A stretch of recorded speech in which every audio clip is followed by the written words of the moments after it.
Fake snake catcher नागिनिज्म। एक गांव में एक आदमी सांप पकड़कर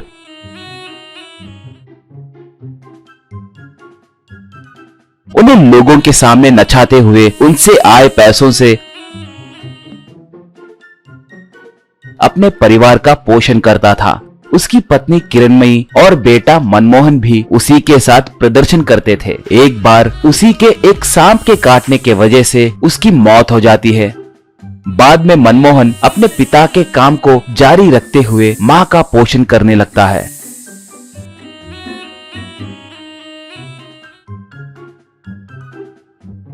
एक बार मनमोहन माँ से, माँ, पिताजी सांपों को नचाने के साथ साथ सांप के डसने से बचने के लिए कंचे के जितने मानव भी बेचते थे ना, मगर वो खुद सांप के शिकार कैसे हुए? मतलब वो मानव सिर्फ पत्थर ही है क्या? कहा माँ तब। नहीं बेटा, वो मानव जहर के असर को कम करने वाले असली स्फटिक ही है, मगर मैंने ही उन मानव के थैली में से असली स्फटिक को निकालकर उनके जैसे रहने वाले साधारण पत्थरों को रखकर हमारे पास मौजूद सांपों में से बड़ी और जहरीली सांप को टोकरी में रखकर उन्हें दी थी। उस सांप के डसने के बाद वो दवाई काम नहीं करने की वजह से तेरा बाप मर गया। बोली। ये सुनकर मनमोहन दंग हो गया। अरे ऐसे क्यों करी माँ? तो तुम्ही ने पिताजी को मारा क्या? कहा किरणमयी। हाँ, तेरे बाप के मौत का कारण मैं ही हूँ। बोली। मनमोहन दुखी होकर गुस्से से, माँ आपने ऐसे क्यों किया? पिताजी से आपकी क्या दुश्मनी थी? पूछा किरणमयी। हाँ, दुश्मनी ही है, सांप और सपेरे की दुश्मनी। वो सिर्फ छुट्टे कमाता था, उनमें से चंद पैसे मेरे मुंह पे फेंककर बाकी के पैसे उसके रखेल पे बरसाता था। एक बार खूब पीकर उस नचनिया को सीधे घर लाकर मुझे सुबह तक घर के बाहर तन में मरने के लिए छोड़कर अंदर से दरवाजा बंद कर दिया। उसके जैसे को नहीं मारूं तो क्या करूं? पप्पी दूं? बोली। उसके माँ को पिता इतना तकलीफ दिया है सुनकर मनमोहन को भी अपने पिता पर बहुत गुस्सा आता है। एक बार मनमोहन अपने असिस्टेंट वीरा जी के साथ, यार अब से मैं मेरे पिताजी के जैसे छुट्टे कमाते हुए नहीं जीऊंगा, कुछ ना कुछ बड़ा करके मेरे माँ को खुश रखना है, मैं उसके लिए कुछ भी करने के लिए तैयार हूँ, कहकर हट के साथ कहा। वीरा जी तब, यार क्या तुम अपने बात पे खड़े रहोगे? अगर रहोगे तो बोलो, मैं तुम्हें एक तरकीब बताऊंगा। अगर तुम वो काम बिना डरे करोगे तो हम लाखों रुपए कमा सकते हैं, कहकर उसके कान में कुछ बताता है। मनमोहन तब, ओह ऐसा क्या? सच? मैं ये काम करने के लिए तैयार हूँ, मैं ये करके बड़ा आदमी बनूंगा, कहा। अगले दिन मनमोहन गली के बगल में सांपों को नचा रहा था। तभी वीरा जी एक आदमी को उसके पास लाता है। वीरा जी, ये पटनायक गौड़ है, इनसे एक बार बात करो, कहा। गौड़, तुम्हारा दोस्त कह रहा था कि तुम बहुत जल्दी पैसे कमाकर बड़ा आदमी बनना चाह रहे हो, ये लो, ये नागमणि लो, कहकर थोड़े छोटे छोटे चमकीले पत्थर मनमोहन को दिया।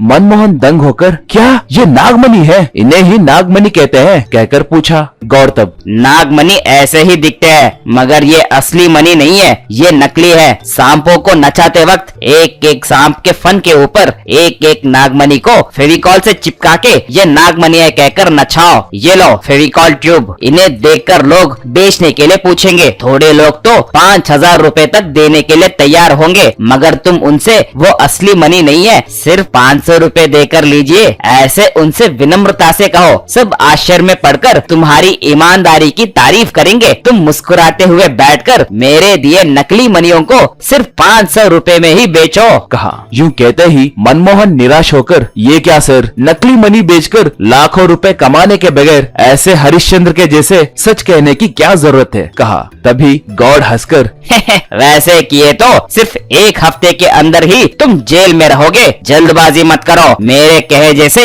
मेरे दिए हुए नकली मणियों को 1 माह तक बेचो, बाद में देखो तुम लाखों करोड़ों रुपए कैसे कमाओगे, कहा। मनमोहन सर खुजलाते हुए, ठीक है सर, अगर आपने कहा तो सोच समझकर ही कहे होंगे, कहा। ऐसे वो सांपों के सर पे फेविकॉल लगाकर मणियों को चिपकाने लगा, उन्हें नकली मणि कहकर लोगों के सामने निकालकर बेचने लगा। ये बात पूरे गांव में फैल गई। बहुत से लोग तमाशा देखने के लिए, अपनी महानता दिखाने के लिए, अलंकार के लिए सिर्फ 500 रुपए ही है ना, यूं सोचकर मणि खरीद कर ले जाने लगे। 1 महीने के बाद गौड़ फिर से आकर अब तुम असली काम में उतरने वाले हो। ये लो, ये असली मनी है। अब से तुम अपना प्रदर्शन पुलिस स्टेशन के सामने करना, नकली मनी बेचते ही रहना। किसी न किसी वक्त थोड़े लोग आकर, क्यों भाई ये सांप दिखने में अपने पूंछ से ही डसेंगे लग रहा है, यूँ कहेंगे। ये बात सुनते ही तुम तुरंत जो असली मनी मैंने तुम्हें दिया था वो उन्हें दे देना। वो लोग तुम्हें 50,000 रुपए देंगे। एक बार नहीं, ऐसे कितनी बार हो सके उतनी बार करो। ये छोटा सा काम करते ही गए तो बहुत जल्द ही तुम लाखों रुपए कमाओगे। कहा मनमोहन तब। श्रीमान, ये तो अवैध व्यापार है ना, ये सब ठीक पुलिस स्टेशन के सामने ही करने को कह रहे हो। कहा गौर तब। इसीलिए तो पहले मैंने तुमसे नकली मनियों को बिकवाया है। अब तुम असली मनी रखे तो भी, उन्हें किसी को दिए तो भी, पुलिस वाला तुम्हारे बगल में रहकर भी उन्हें नकली ही सोचेगा। वो हमारे लिए बहुत सुरक्षित जगह है। कहा उसका व्यापार पुलिस स्टेशन के पास बहुत अच्छे से चलने लगा।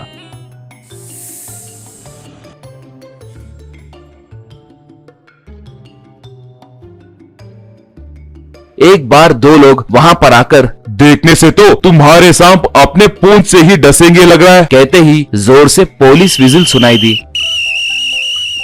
तुरंत पुलिस वाले आकर उन्हें घेर लिए। उन्हें खरीदने के लिए आए लोगों को भी अरेस्ट किए।